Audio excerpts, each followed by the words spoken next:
My teenage sister suffers from anxiety. Should I be concerned about substance abuse?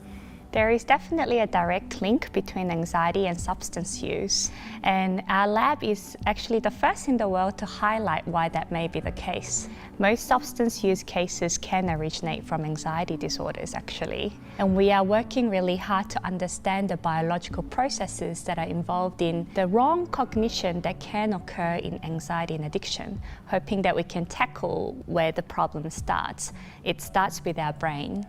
And our work is very important because we are only one of a few in the world that actually examine these questions early in life, in children and adolescents.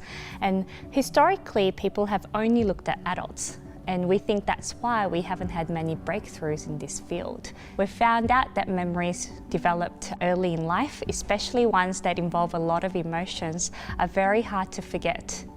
So that can lead to relapse with anxiety as well as substance use later in life. But the problem is using these drugs can actually change your brain, creating it to be more anxious, and it starts this vicious cycle.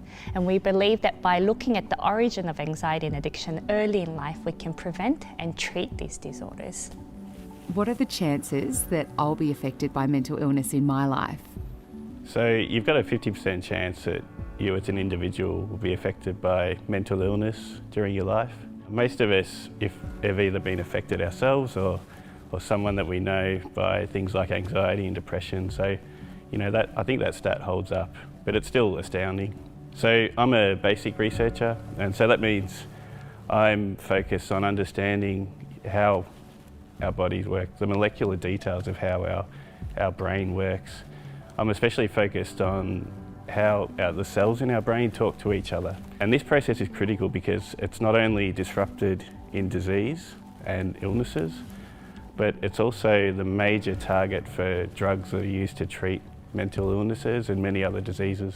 If you look through history, all the groundbreaking breakthrough discoveries, things like penicillin, have really come about through this sort of basic research and trying to understand biology. Every day I'm just excited to think that maybe somewhere around the world a discovery like that will happen and it will really help people in the future. There isn't any history of depression in my family. Why have I been diagnosed with it? Well, there are many factors that can cause depression. Genetics is just one of them, but there are many environmental factors. I'm particularly interested in hormones. We all have hormones such as estrogen and testosterone in our bodies, but in some people, as these hormone levels change, they can trigger the onset of depression. At the Florey, we're trying to identify what each of the factors are that may be contributing to the onset of depression. So currently, depression is treated as a whole. Everyone's treated with the same medications in the same way, but men and women are different. They have different hormones, and there are many other subcategories. So we need to identify what are the causes in each individual person to lead to better treatments.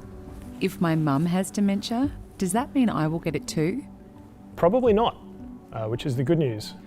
It's true that for a very small number of people, there are genetic causes that if you're unlucky enough to get a copy of a mutated gene from one of your parents, you will end up developing a dementia like Alzheimer's disease.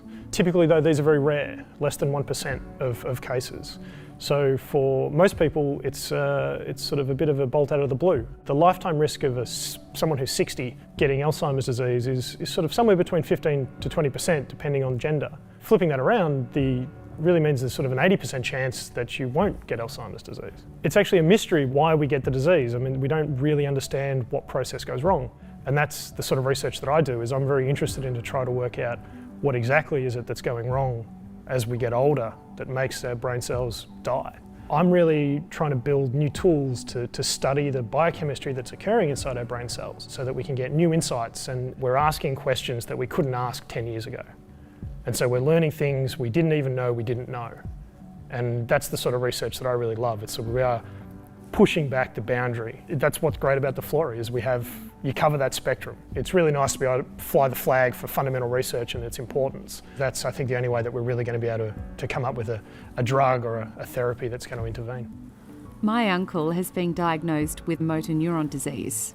Can it be cured? Unfortunately, at the moment, there's no cure available for motor neurone disease or MND.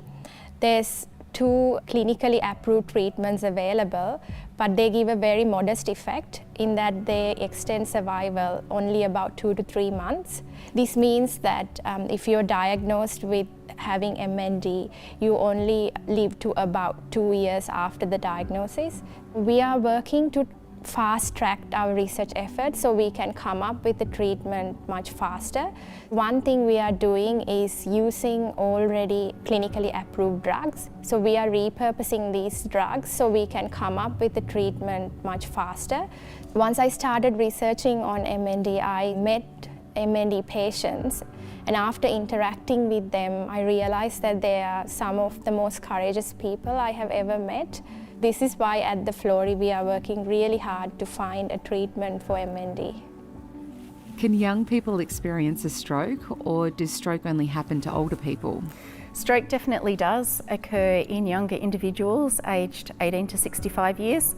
In Australia, we know that 30% of all strokes can occur in this age bracket. I am a young stroke survivor, and discovering research in my undergraduate degree, I realised I had a voice to influence things that were happening for young stroke survivors, particularly in regards to their recovery. Both the Florey and La Trobe University have supported me immensely to complete a PhD after stroke in young stroke, and I think that enables me to have a really unique perspective. I've been able to have a foot in 2 camps, I can wear 2 caps.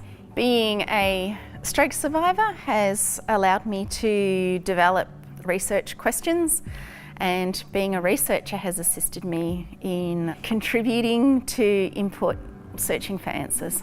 If we can generate research necessary and obtain the funding needed, we'd like to develop a young stroke survivors clinic through the Florey. Through research, this clinic would focus on improving rehabilitation and addressing needs in recovery recognised for their importance specifically to young stroke survivors.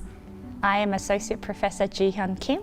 My name's Dr. Daniel Scott. I am Dr. Andrea Gogos. My name's Dr. Simon James. I am Dr. Nirma Pereira. My name's Dr. Barbara Wolfenden. And I research. And I research. And I research. And I research. And I research. And I research brain disease. Every donation to the Florey is a step closer to finding the answer. Be part of the answer. Donate to the Florey today.